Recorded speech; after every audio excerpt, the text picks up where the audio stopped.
देखो तुम्हारे नए सिलेबस के हिसाब से 10 मार्क्स डायरेक्टली इसी चैप्टर से आएंगे। तो अगर तुम 20 मिनट तक अपने दिल को थाम कर ये इजी टू अंडरस्टैंड वीडियो को देख लेते हो तो तुम्हारे 10 मार्क्स तो यहीं से बन गए समझो। इस वीडियो में हम लोगों ने वो सारे क्वेश्चन किए हैं जो तुम्हारे इस साल के एग्जाम में आ सकते हैं और सभी क्वेश्चन को हम लोगों ने एकदम अच्छे से समझा है कि आखिर कोई आंसर सही है तो वो क्यों है, जिससे कि तुम्हारे पास एक बेसिक अंडरस्टैंडिंग हो जाए और तुम लोग एग्जाम में कोई सा भी क्वेश्चन बनाकर आ सको।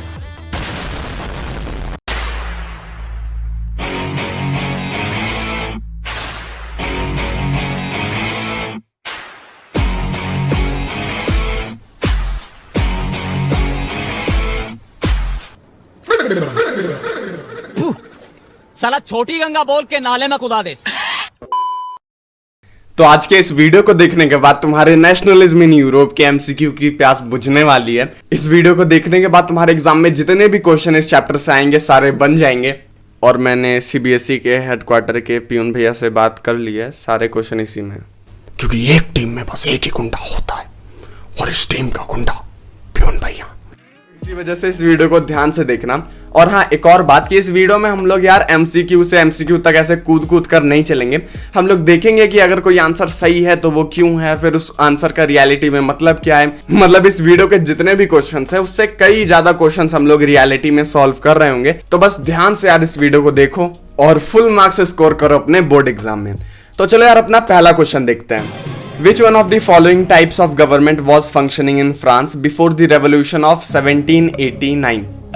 और तुम्हारे ऑप्शन है A dictatorship, B military, C body of French citizen या फिर डी मोनार्की। सस्ता केबीसी खेल रहे हो तुम लोग, अब आंसर दो इसका। तो चलो यार इसका आंसर देख लेते हैं। तो इसका आंसर यार तुम लोगों को पता ही चल रहा होगा, इसका आंसर है मोनार्की। यहाँ पर वाई मिसिंग है। सो मोनार्की क्या होता है यार? राजतंत्र। और फ्रांस में 1789 से पहले लुई 16 भैया का शासन था और उनकी प्रेम कहानी वगैरह तो तुम लोग क्लास 9th में ही पढ़ चुके होंगे। इस चैप्टर में यार फ्रेंच रेवोल्यूशन से बस एक ही टाइप का ऐसा क्वेश्चन आ सकता है और कुछ डिटेल में नहीं आएगा। मतलब लुई 16 भैया तक कहानी नहीं पहुंचेगी तो उनको याद करने की कोई जरूरत नहीं है। अब चलो यार चलते हैं अपने सेकंड क्वेश्चन पर। Who among the following hosted the treaty of Vienna in 1815? 1815 में किसने होस्ट किया था ट्रीटी ऑफ वियना को? ए ऑप्शन है kings of Netherland, B Giuseppe Mazzini, C Duke Metternich आची और D Otto von Bismarck. So answer तो तुम लोगों को पता होगा, लेकिन चलो सस्ता सस्पेंस के नाम पर पहले देख लेते हैं कि ऑप्शंस गलत क्यों हैं। सो ए है किंग ऑफ नीदरलैंड। तो देखो यार ये तुम्हारे चैप्टर में भी दूर दूर तक कहीं नहीं है, सो इसको फालतू में भर दिया गया है। बी गुसेपी मेजिनी, तो अगर तुम लोगों को नहीं याद है तो ये इटालियन रेवोल्यूशन के पीछे पड़े हुए थे, तो ये तो नहीं होंगे। इसके बाद यार आते हैं सी, तो सही ऑप्शन हो गया। नहीं, इस पे नहीं जाना है, अभी डी पहले देख लेते हैं। Auto von Bismarck. Auto von Bismarck होगा कि नहीं होगा कि नहीं, सस्ता सस्पेंस होगा कि नहीं। तो ये तो यार जर्मनी के यूनिफिकेशन के पीछे पड़े हुए थे, तो ये भी नहीं होंगे और आंसर होगा ड्यूक मेटरनिक। अब आते हैं यार हम लोग अपने क्वेश्चन नंबर 3 पर। विच of the following best explain utopian society? अब भैया यूटोपियन सोसाइटी क्या होता है ये नहीं पता है तो देखो यार यूटोपियन सोसाइटी तुम्हारे पहले एनसीईआरटी के पहले पेज नंबर पर ही तुम्हें दर्शन हो जाएंगे, जिसमें यार अतरंगी सी चीजें होती हैं। ये एक इमेजिनेशन है और एक ऐसे टाइप की इमेजिनेशन है जो कभी सच हो ही नहीं सकती। ये एक ऐसी सोसाइटी है जहां पर सब अच्छा ही अच्छा हो रहा है। सो कुछ ऐसी होती है यूटोपियन सोसाइटी। तो चलो अब ऑप्शन में देख लेते हैं यार कि कौन सा इस सोसाइटी को बेस्ट एक्सप्लेन कर रहा है। सो ए है A society where everybody is equal. So ये भी उतना अच्छे से एक्सप्लेन नहीं कर रहा है। फिर बी है ए डेमोक्रेटिक सोसाइटी, ये भी उतना कुछ खास नहीं है। सी है an idealistic society which can never be achieved. तो देखो यार यहाँ पर सीधे एकदम ठोक कर पॉइंट ही बोल दिया गया है कि एक ऐसी आइडियल सोसाइटी जो कि कभी पूरी नहीं हो सकती है। तो यही इसका आंसर होगा। ऑप्शन डी को पढ़ने तक की जरूरत नहीं है। क्यों? क्योंकि देखो यार यूटोपिया से रिलेटेड कोई भी क्वेश्चन आएगा ना तो कोई गजब सा ऑप्शन रहेगा, उसी पर तुम लोग को टिक करना रहेगा और जनरली उसमें पहले से बताया ही रहेगा कि which can never be achieved. So वही आंसर जनरली हमेशा सही ही होता है। इसके बाद आते हैं यार हम लोग अपने क्वेश्चन नंबर 4 पर। A Zollverein started in 1834 in Prussia refers to A trade union, B custom union, C labor union, D farmer union। तो और ऑप्शंस को देखने से पहले जोल्वरीन का मतलब समझते हैं, क्योंकि 80% को तो जोल्वरीन वोल्वरीन का छोटा भाई लग रहा होगा। तो देखो यार जोल्वरीन ना एक कस्टम्स यूनियन था, इसका ऑप्शन बी सही होगा। इस शुरुआत में क्या होता था यार, जर्मनी में कई सारे स्टेट्स थे और सब स्टेट्स अपने टैक्सेस लिया करते थे। अब प्रॉब्लम क्या हो जाती थी कि कोई भी अगर मर्चेंट या फिर ट्रेडर एक जगह से दूसरे जगह तक जाता था तो वहां पर उसको कई सारे मल्टीपल टैक्सेस देने पड़ जाते थे। इसी वजह से 1834 में ज़ोल्वेरिन को स्टार्ट किया गया, जिससे कि ट्रेडर्स को उतना ज्यादा टैक्स ना देना पड़े। सभी स्टेट्स बैठे साथ में और उन्होंने मिलकर एक ट्रीटी साइन की। सो शॉर्ट में इतना ही समझ लो, इससे ज्यादा और क्वेश्चन नहीं आएगा। इसके बाद चलते हैं यार क्वेश्चन नंबर 5 में। The treaty of Vienna signed in 1815 A brought the conservative regimes back to power, या फिर destroyed the conservative power of Europe, या फिर introduce democracy in Austria and Prussia, या फिर D set up a new parliament in Austria. तो देखो यार, treaty of Vienna को थोड़ा सा एक लाइन में समझ लो, क्योंकि इससे कई सारे क्वेश्चंस आगे मिलेंगे और कई सारे क्वेश्चंस तुम्हारे एग्जाम में आएंगे भी। तो देखो यार, ट्रीटी ऑफ वियना 4 देशों ने मिलकर साइन की थी, जो कि थे प्रैब देश, PRAB, प्रशिया, रशिया, ऑस्ट्रिया और ब्रिटेन। इन चारों देशों ने मिलकर यार वियना, जो कि ऑस्ट्रिया की राजधानी है, वहां पर मिलकर एक ट्रीटी साइन की थी, जिसमें 2 बड़े बड़े आतंक वाले चेंजेस हुए थे। उसमें से पहला एक चेंज था कि नेपोलियन के जितने भी रूल्स थे, जितने भी उसने चेंजेस किए थे, उन सबको वापस अंडू कर दिया गया, मतलब उनको वापस हटा दिया गया। इसके बाद फ्रांस में बर्बन बिस्कुट डायनेस्टी फिर से स्टार्ट कर दी गई। सो ये 2 बड़े चेंजेस हुए थे ट्रीटी ऑफ वियना की वजह से। अब देखो यार, ये जो 4 देश थे ना, इन्होंने नेपोलियन को हराया ही इसी वजह से था, क्योंकि ये लोग एरिस्टोक्रेसी और फिर कंजर्वेटिव थॉट पर बिलीव रखते थे। कंजर्वेटिव थॉट्स यानी ऐसे लोग जो यार सोचते हो कि कुछ चेंज ना हो, मतलब राजा रानियों का जमाना था वही ठीक था, अब ये फालतू में माटी के लाल क्यों राज करें, सारे राजा रानी ही राज करें वही ठीक है। और इन चारों देशों में यही राजा रानी, एरिस्टोक्रेसी, अमीरवादी फैला हुआ था और नेपोलियन थे हमारे माटी के लाल। इसी वजह से इन चारों लोगों ने मिलकर बहुत कोशिश करके आखिर में नेपोलियन को हराया। और सबसे पहला जो काम किया कि नेपोलियन के चेंजेस को वापस किया और बर्बन बिस्कुट डायनेस्टी को फिर से रिस्टोर किया।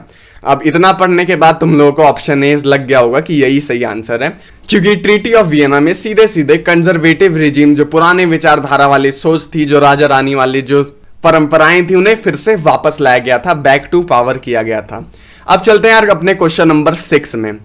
Most important outcome of the French revolution of 1789 was A. Abolition of absolute monarchy, B. Making of a new constitution, या फिर C. Transfer of sovereignty from monarch to the French citizens, या फिर D. Formation of National Assembly। सो देखो यार, इसमें जो सबसे ज्यादा मैच कर रहा है वो ये है, transfer of sovereignty from monarchy to the French citizen. देखो यार, फ्रेंच रेवोल्यूशन में सबसे बड़ा चेंज यही था कि राजा रानी वाला सिस्टम हट गया था और जो पावर थी यार वो फिर से फ्रेंच सिटीजन्स के हाथ में आ गई थी। भले ही फिर बाद में जो कांड वांड हुए उन सबको हम लोगों को नहीं देखना है, लेकिन फ्रेंच रेवोल्यूशन के टाइम पे यार सबसे बड़ा चेंज यही हुआ था कि मोनार्की से हट के लोगों के पास पावर आ गई थी। अब इसके बाद चलते हैं यार क्वेश्चन नंबर 4 पर, जो कि है विच of the following groups of powers collectively defeated Napoleon. Napoleon मतलब गजब आदमी। 4 ऑप्शन है और चारों में 4 कंट्री है। अब देखते हैं यार किन किन ने हराया था। तो इसका एक शॉर्ट फॉर्म है यार प्रैब, PRAB। प्रैब होता है यार, फुल फॉर्म इसका रहेगा जैसा मैंने तुम लोगों को अभी जस्ट 2 मिनट पहले बताया, प्रशिया, रशिया, ऑस्ट्रिया और Britain, PRAB। Option number C सही है यार, बाकी और को पढ़ने की जरूरत नहीं है। प्रशिया, रशिया, ऑस्ट्रिया और ब्रिटेन, ऑप्शन नंबर C इसका सही है। इन्हीं लोगों ने मिलकर नेपोलियन को हराया था। इसके बाद आते हैं यार क्वेश्चन नंबर 8 पर। A number of large people were hostile to the Napoleonic code because. Hostile मतलब होता है यार विरोध कर रहे थे। तो कई लोग नेपोलियनिक कोड का विरोध क्यों कर रहे थे, इसका हम लोगों को आंसर देना है। तो ऑप्शन ए है it was not suitable for all, option B है destroyed the special privileges of the rulers, या फिर ऑप्शन सी है administrative changes did not go hand in hand with political freedom, या फिर है D none of the above. तो देखिए यार, इसका ऑप्शन नंबर C सही होगा, क्योंकि नेपोलियन ने यार एडमिनिस्ट्रेटिव चेंजेस तो किए थे, लेकिन उसके साथ में पॉलिटिकल फ्रीडम वहां के लोगों को नहीं मिल रही थी। शुरुआत में तो उनको लगा कि हाँ पॉलिटिकल फ्रीडम भी मिलेगा, लेकिन फिर बाद में पता चला कि नेपोलियन का पूरा ध्यान अपने एक्सपेंशन के तरफ है, फ्रांस के एक्सपेंशन के तरफ है। इसी वजह से यार थोड़ा थोड़ा लोग विरोध करने लग गए और यार प्रिविलेजेस बेस्ड ऑन बर्थ हट गए थे। इसी वजह से यार इन सबको मिलाकर ज्यादातर लोग नेपोलियनिक कोड का विरोध करने लग गए थे और इसका मेन कारण था ऑप्शन नंबर C। इसके बाद आते हैं यार क्वेश्चन नंबर 9 पर, जो कि है विच one of the following is true about the treaty of Constantinople. अगर तुम्हारा नॉर्मल एग्जाम हो रहा होता तो इन भाई साहब को कोई पूछता तक नहीं है, ये एग्जाम में कभी आते ही नहीं है।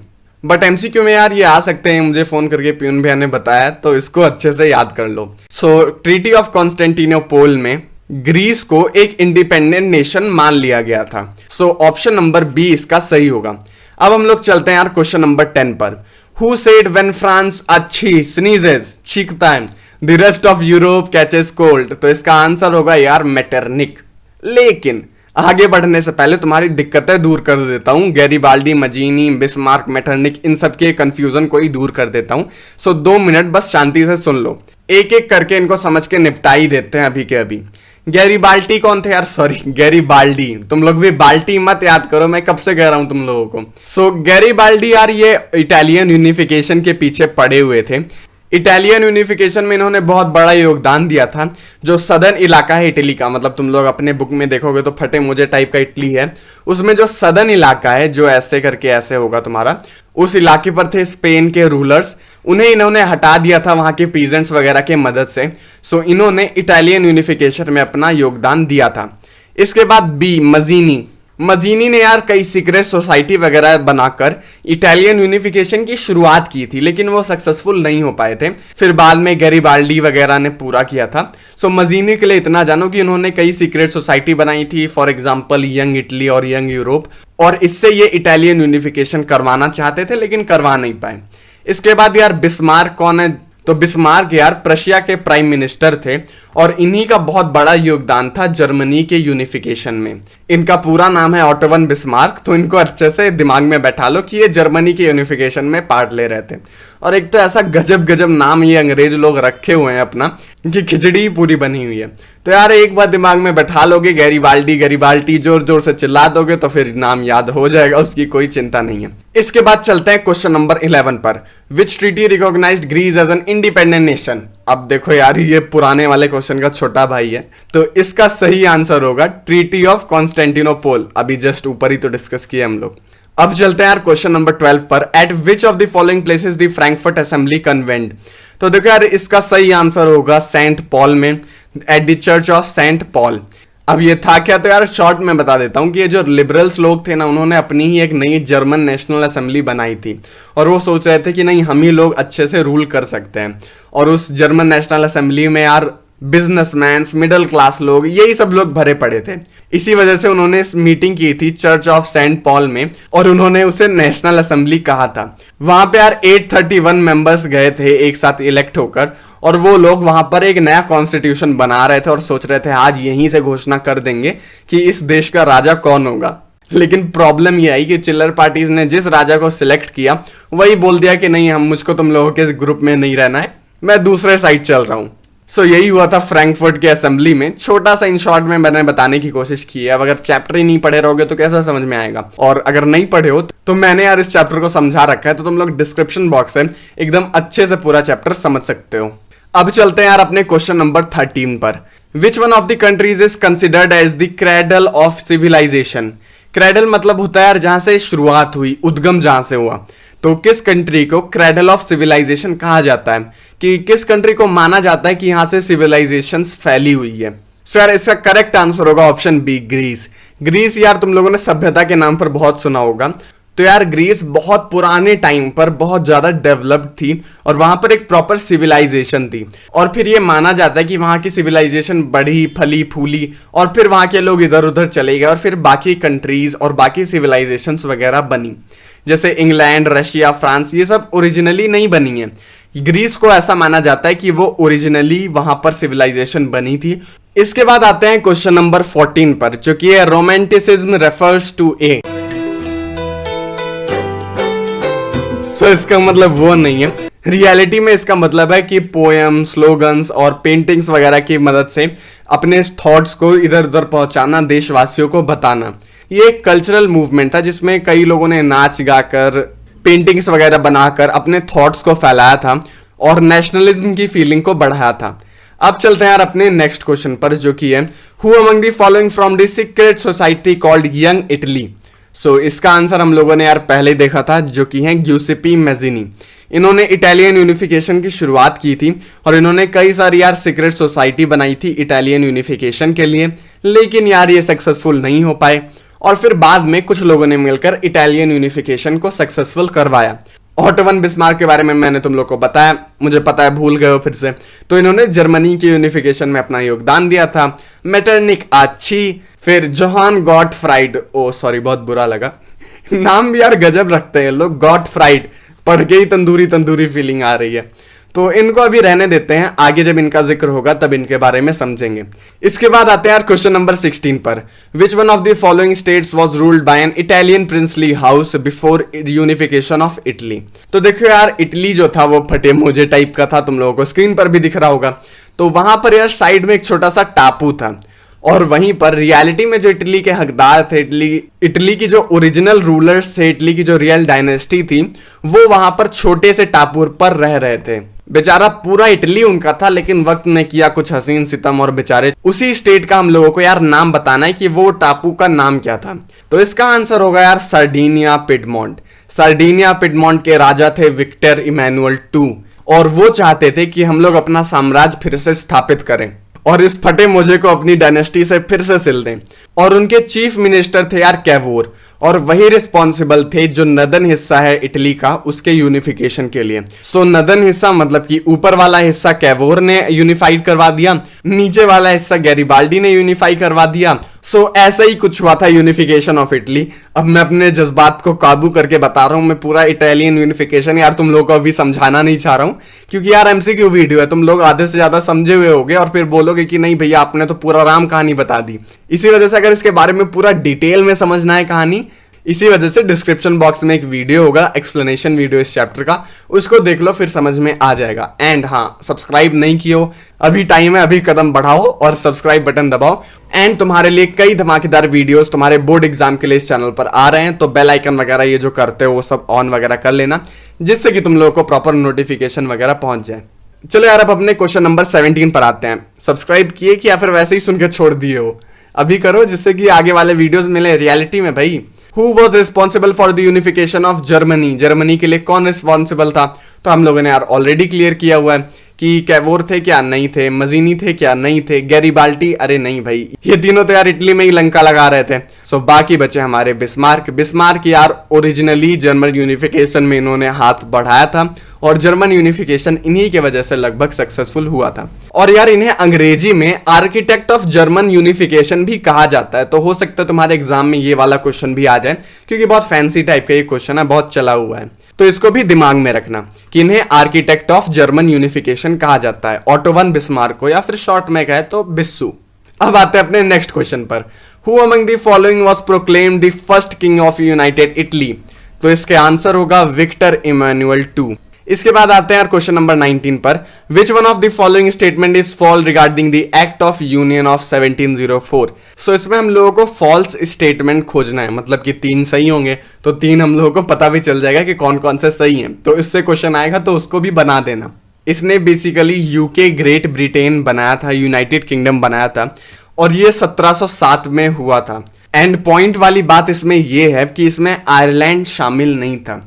तो इसमें अगर हम लोग ऑप्शन में देखें कि कहाँ आयरलैंड का एग्रीमेंट दिया गया है, तो यहाँ पर ऑप्शन नंबर बी में है कि it was an agreement between England and Ireland. तो ये नहीं था, ये इंग्लैंड और स्कॉटलैंड के बीच का एग्रीमेंट था। सो यार इंग्लैंड और आयरलैंड वाला ऑप्शन गलत है, ये फॉल्स है। तो ऑप्शन नंबर बी हमारा करेक्ट आंसर होगा, क्योंकि फॉल्स पूछा था। अब चलते हैं यार हम लोग अपने नेक्स्ट क्वेश्चन पर। अब तक बहुत सारा ज्ञान तुम लोग बटोर चुके हो, तो आराम से धीरे धीरे पचा लो और फिर इस वीडियो को कंटिन्यू करो। सो 2 बार लंबी सांस लो और फिर हम लोग आगे चलते हैं। सो हम लोग का क्वेश्चन नंबर 20 है। अच्छा अभी ले रहे हो, ठीक है ले लो। अब चलें आगे, तो चलो अब आगे चलते हैं। Which one of the following statements is not true about Giuseppe Mazzini? कौन सी ट्रू नहीं है? So option A, he wanted a united Italian republic, तो ये तो चाहते ही थे। या फिर B, he found an underground society called Young Italy, ये भी वो किया था इन्होंने। He wanted Italy to be a monarchy, इसका कुछ कंफ्यूजन है। He was exiled for attempting a revolution in Nigeria, ये भी यार सही है। सो हम लोगों को जो रॉन्ग आंसर दिख रहा है वो ये है कि he wanted Italy to be a monarchy, वो ये नहीं चाहते थे, और यही आंसर हम लोगों का सही होगा, क्योंकि इसमें पूछा है कि कौन सी स्टेटमेंट नॉट ट्रू है। जो ट्रू नहीं है उसको सिलेक्ट करना है।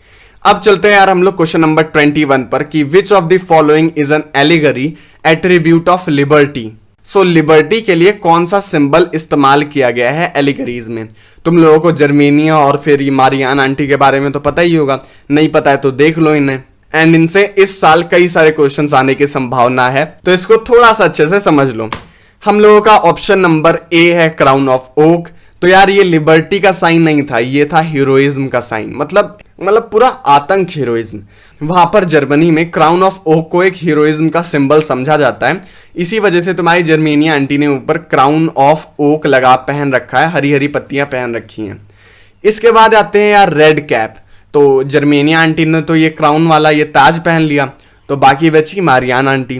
तो मारियान आंटी ने यार एक लाल कलर की टोपी पहन रखी रहती है। सो मारियान आंटी ने लाल टोपी पहन के रखी हुई है और वही साइन है लिबर्टी का। सो इसका ऑप्शन नंबर बी सही होगा, जो कि है रेड कैप, ये साइन है लिबर्टी का। इसके बाद यार लगे हाथों इन दोनों को भी समझ लेते हैं, क्योंकि क्या पता इनसे क्वेश्चंस आ जाएं। तो देखिए यार ऑलिव ब्रांच तुम लोगों ने वहां पर देखी होगी, तो जर्मेनिया आंटी ने एक स्वॉर्ड पकड़ रखी है। उसका मीनिंग क्या है कि हम लोग लड़ने के लिए तैयार हैं, मतलब कमजोर नहीं है हम लोग लड़ सकते हैं और कोई भी हमारे सामने आएगा छेड़ेगा तो हम लोग छोड़ेंगे नहीं। लेकिन उसी के ऊपर ऑलिव की ब्रांच बनी हुई है, तुम लोग अगर ध्यान से देखोगे, और अगर ध्यान से नहीं दिख रहा है तो यहाँ स्क्रीन पर आ रहा होगा, देख लो। तो तलवार पर ऑलिव ब्रांचेस लगी हुई हैं।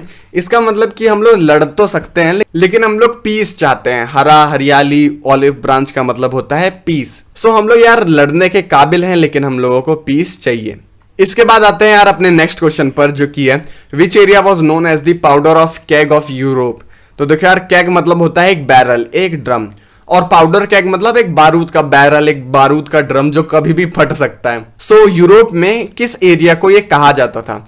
तो इसका सही आंसर होगा यार बाल्कन्स। और ऐसा क्यों है? क्योंकि बाल्कन्स पे कई देशों की बुरी बुरी गंदी गंदी नजर थी। सब लोग उसे अपना बनाना चाहते थे, क्योंकि वहां पर मिनरल्स वगैरह की हरियाली थी पूरा, और बाल्कन के अंदर भी कई नेशनल ग्रुप्स वगैरह बन चुके थे। इसी वजह से यार उसे पाउडर केक समझा जाता था, क्योंकि वो कभी भी फट सकता था, कभी भी जंग शुरू हो सकती थी। अब इसके बाद चलते हैं यार अपने नेक्स्ट क्वेश्चन पर। What did the crown of oak leaf symbolize? क्या सिंबलाइज करती है?